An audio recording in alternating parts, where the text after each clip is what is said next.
Corona virus के खिलाफ जारी जंग में हिंदुस्तान ने कमर कस ली है। इसी सिलसिले में 2 वैक्सीन को मंजूरी भी दे दी गई है, लेकिन इन वैक्सीन के आने से पहले जो माहौल बना उसमें कई अफवाहें उड़ी। इन तमाम अफवाहों का जवाब सियासत और धार्मिक दायरे में सिमटे संसार की व्याख्या तक सीमित है, लेकिन असल में जो हकीकत है वो इससे कोसों दूर है। दरअसल वैक्सीन के विरोध के केंद्र में प्रधानमंत्री मोदी हैं, जिन पर निशाना साधने के लिए इंसानी जान से खिलवाड़ की साजिश हुई है।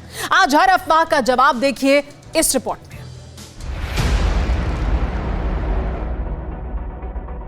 देखिए, मैं तो नहीं लगाऊंगा अभी वैक्सीन।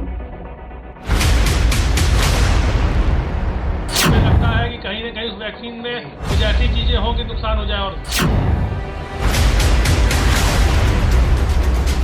हिंदुस्तान में स्वदेशी कोरोना वैक्सीन को मंजूरी मिलना महामारी से मुक्ति की उम्मीद में उस ख्वाब के सच होने जैसी है जो वायरस के खतरे की जंजीरों से जकड़े मुल्क का नया इतिहास होगा। लेकिन इतिहास खुद गवाह है, जब भी कुछ बेहतर की उम्मीद जगी है, अफवाहों का दौर भी चला। ठीक ऐसा ही दौर इस वक्त कोरोना वैक्सीन को लेकर हिंदुस्तान में भी है। सियासी नजरिया हो या मजहबी दीवार, पीएम मोदी के विरोध की लहर में आम लोगों की जान से खिलवाड़ अफवाहों की बुनियाद पर शुरू हो चुका है और नई उम्मीद पर ग्रहण लगाने की कोशिश भी हुई है। लेकिन आज हर उस अफवाह को दूर कीजिए जिसमें एक तरफ सियासत है और दूसरी तरफ मजहबी चश्मा। शुरुआत यूपी के पूर्व मुख्यमंत्री अखिलेश यादव से करते हैं। देखिए, मैं तो नहीं लगवाऊंगा अभी वैक्सीन। मैंने अपनी बात कह दी और वो भी बीजेपी लगाएगी, उसका भरोसा करूंगा मैं? अरे जाओ भाई, अरे अपनी सरकार आएगी, सबको फ्री वैक्सीन लगेगी। हम बीजेपी का वैक्सीन नहीं लगवा सकते। अखिलेश यादव ने वैक्सीन को पार्टी के नाम पर बांटने की कोशिश की। उन्होंने बीजेपी का नाम घसीटकर सियासत चमकाने के लिए वैक्सीन लेने से इनकार कर दिया और जब वो अपने ही आरोपों में घिर गए तो ट्वीट के जरिए कोरोना वैक्सीन को संवेदनशील प्रक्रिया बताकर अपनी जुबान से निकले शब्दों की क्षतिपूर्ति करने लगे। लेकिन उनकी अफवाह वाली कसर पूरी करने की जिम्मेदारी जैसे उनकी ही पार्टी के एमएलसी ने संभाल ली। हमें लगता है कि कहीं ना कहीं उस वैक्सीन में कुछ ऐसी चीजें हों कि नुकसान हो जाए। और हमें लगता है कि बाद में लोग कह दें कि नहीं, जनसंख्या कम करने के लिए, मारने के लिए लगा दिया वैक्सीन, तो आप नपुंसक बना, कुछ भी हो सकता है। सियासत की धुरी दरअसल प्रधानमंत्री मोदी हैं, जिनका विरोध करने के लिए सियासतदान आम लोगों की जान से खिलवाड़ करने पर उतारू हैं। समाजवादी पार्टी के नेताओं के बयान इसी धुरी के इर्द गिर्द घूमते रहे। तभी कांग्रेस की एंट्री शशि थरूर के रूप में हुई। उन्होंने ऐसा ट्वीट किया जो डीसीजीआई पर ही सवाल खड़े हो गए।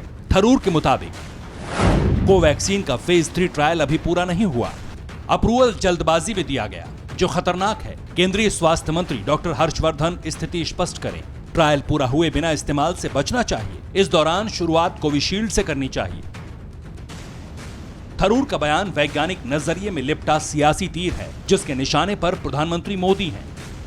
जिस तरीके से भारत सरकार, प्रधानमंत्री, CBI, IB, income tax department, ED इसका इस्तेमाल विपक्ष के खिलाफ कर रहे हैं, तो वैक्सीन तो एक ऐसी चीज़ है जिसका खामोशी के साथ, आम आदमी के साथ निश्चित तौर से इसका इस्तेमाल नहीं होगा, लेकिन विपक्ष के नेताओं के खिलाफ डर तो लगेगा।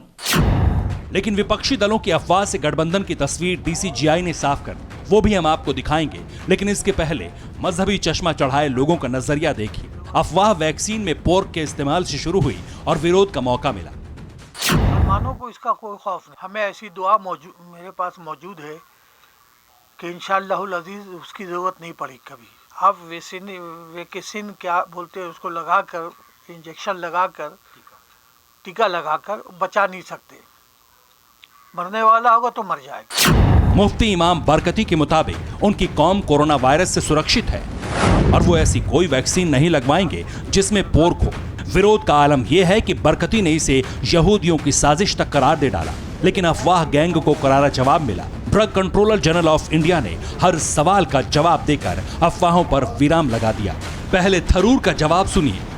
सर, इसके साइड इफेक्ट्स भी बहुत बताए जा रहे हैं सर, ये सही है क्या? ना साइड इफेक्ट देखो, एक बात पे पूरा आप श्योर रहिए, किसी में भी सेफ्टी का कंसर्न होगा, थोड़ा भी कंसर्न होगा तो हम उसको कभी अप्रूव नहीं करेंगे। Safety is Paramount and therefore a vaccine goes through various stages of studying to make sure that it's safe. It started off with animal studies. You start with small animal, hamsters, and then you go on to large animals like monkeys, and then you see that it is safe in them. Then only do you come to what we call human trials.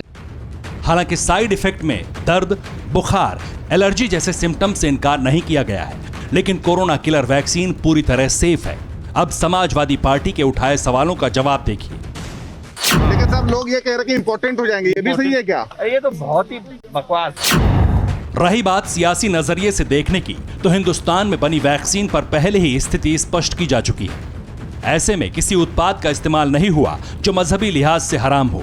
दरअसल अफवाह और विरोध vaccine को लेकर नहीं, बल्कि प्रधानमंत्री मोदी को लेकर। लेकिन मजहबी झंडा बरदार और सियासतदानों को समझना होगा कि वो ऐसा करके आम लोगों की जिंदगी खतरे में डाल रहे हैं। रही बात विरोध की, तो वो उनका हक है, लेकिन रास्ता दूसरा अख्तियार करना चाहिए। Bureau report, TV9 Bharatvarsh. फिक्र आपकी, सोमवार से शुक्रवार रात 9 बजे सिर्फ TV9 भारतवर्ष पर।